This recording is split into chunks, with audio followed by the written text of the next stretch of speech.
Victorian Britain, dominated by the landed gentry, the people living in squalor, corrupt politicians threatening those who did not vote for them with physical violence, 13-hour working days for a pittance, working in dangerous conditions, living in squalor.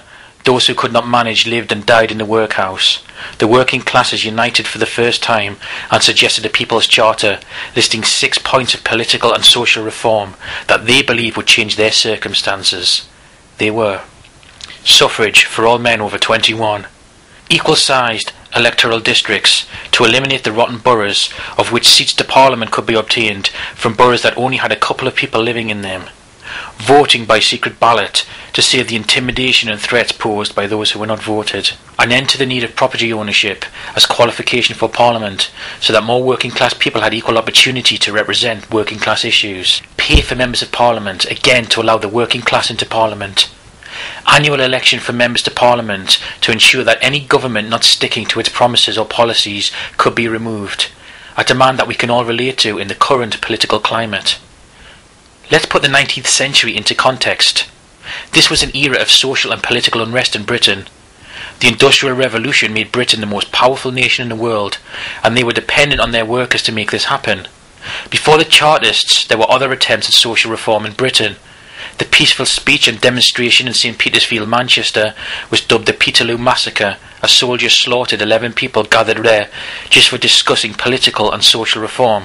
The harsh measures by government over peaceful protest, the following Great Depression, meaning a shortage of work, food and rising prices, meant something had to give, and after 2 petitions to Parliament were rejected, was it any surprise that something was about to happen?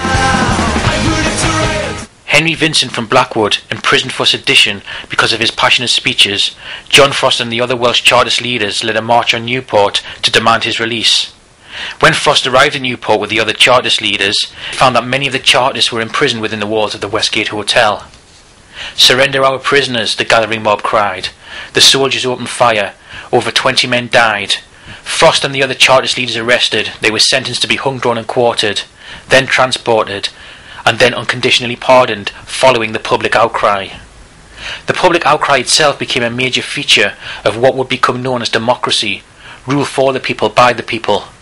The changing shift in attitude of the people had influenced government policy.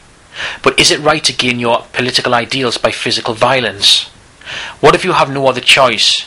What if your situation becomes so unbearable and there are no fair or legitimate and political means to gain your objectives?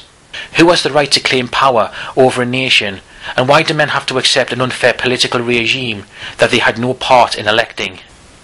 The media then, as the media now, took the point of view of the elected government, using government terminology such as insurgents, undermining the legitimate political objectives of the Chartists.